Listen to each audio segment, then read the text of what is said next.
Hi friends, మీకు ఈ video నచ్చితే లైక్ చేయండి, సబ్స్క్రైబ్. పంతులు గారు అక్షయ్ వాళ్ళ ఇంటికి వస్తూ ఉంటారు. ఇంతలో అక్కడున్న అక్షయ్ వాళ్ళ నాన్న లోపలికి రండి స్వామీజీ అని చెప్పేసి తనకి దండం పెట్టి లోపలికి స్వాగతిస్తూ ఉంటారు. ఇంతలో ఇంట్లో ఉన్న వాళ్ళందరినీ ఆశీర్వదిస్తూ ఉంటారు. అక్కడున్న అక్షయ్ అవిని వాళ్ళు కూడా ఆ స్వామీజీ దగ్గరికి ఆశీర్వాదం తీసుకుంటూ ఉంటారు. అది చూసిన స్వామీజీ అయితే దీర్ఘ సుమంగళి భవ అని చెప్పేసి అంటూ ఉంటారు. ఆ మాటలు వినగానే అక్కడున్న వాళ్ళందరూ అయితే చాలా సంతోషిస్తూ ఉంటారు. పల్లవి అక్కడికి వస్తూ అది చూసిన కమల్ అయితే నువ్వు కూడా ఆశీర్వాదం తీసుకో పల్లవి అని చెప్పేసి అంటూ ఉంటాడు.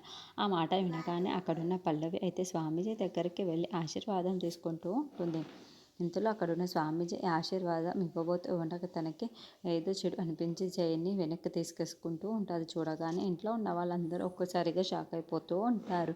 ఇంతలో అక్కడున్న అక్షయ్ వాళ్ళ నాన్న అయితే ఏంటి స్వామీజీ, ఏం జరుగుతుందో ఇంట్లో అర్థం కావటం లేదు, అన్ని అపశకునాలే వస్తున్నాయి అని చెప్పేసి అంటాడు.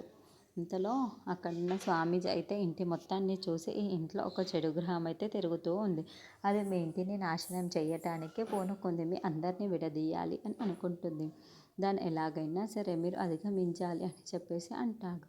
ఆ మాటలు వినగానే ఇంట్లో ఉన్న వాళ్ళు ఒక్కసారిగా షాక్ అయిపోతూ ఉంటారు. ఏంటి స్వామీజీ, మీరేం మాట్లాడుతున్నారు అని చెప్పేసి అక్షయ్ వాళ్ళ నాన్న అడుగుతూ ఉంటాడు.